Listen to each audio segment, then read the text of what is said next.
No one is a narcissist, hardly anyone. We just all have egos, and we all have ego defenses. There's times when we get triggered, even including myself. There's times when I get triggered and I start protecting my ego and I don't even know I'm doing it, although I'm doing a lot of work to be able to spot when I'm doing it. So I maybe a little bit further along the journey than lots of people out there, but I'm not perfect, because there are some times when I realize I'm actually defending my ego, and I've learned ways of spotting it, actually, because it's hard to spot within ourselves. So what tends to happen is when we start protecting our ego, everyone around us can see it and they think we're being ridiculous, but we think that we're right. And it just happens automatically. It is a natural human response. So these people who are getting labeled as narcissists, they're just trying to protect their ego. And they're just doing what we all do, that when we feel triggered, when something triggers a negative emotion as we jump in to say, no, this is why I think I'm right. No, it's this way. It's not the way you see it. So, and we start looking ridiculous because we get overly defensive, and everyone around us can see that, like, okay, this person's being unreasonable. We can't see it ourselves.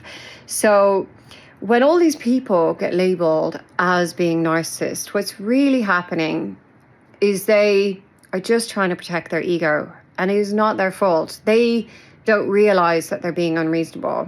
And every single person watching this video does this behavior of trying to protect your ego at some point. Obviously, some people are more easily triggered than others. Some people have loads of patience and completely not triggered in certain situations, very triggered in other situations.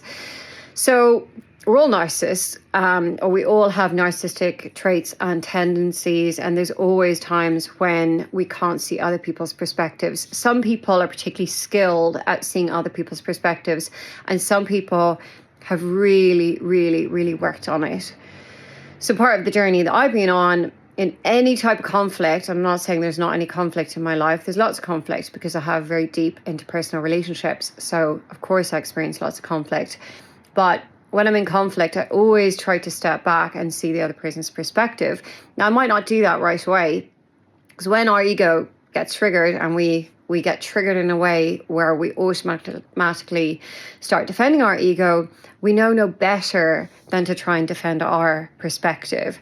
And then this, of course, causes disconnect between us and the other person. We're not in alignment. We're not in connection when this happens, and it creates disharmony. Of course, we need it as a protective mechanism, because if someone is not treating us well, we need to be triggered in order to protect ourselves. We need to be able to experience things like anger when people are mistreating us. So our ego defenses are protective. We need them.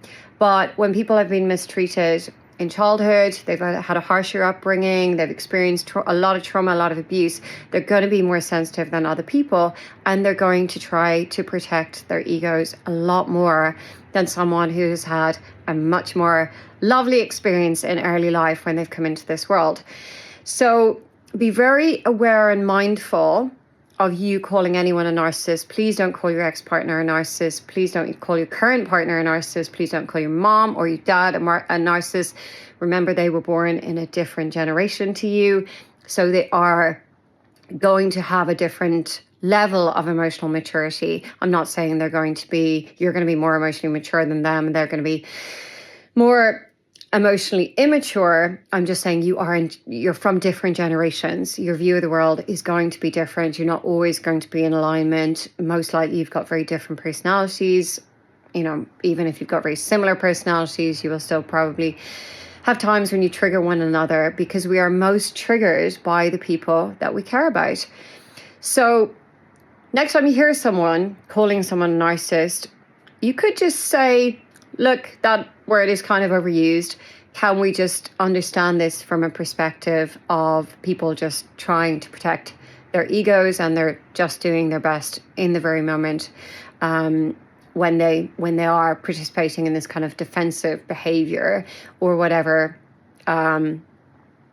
less helpful behavior they're participating in, that people are assuming leads them to deserve the label of being a narcissist.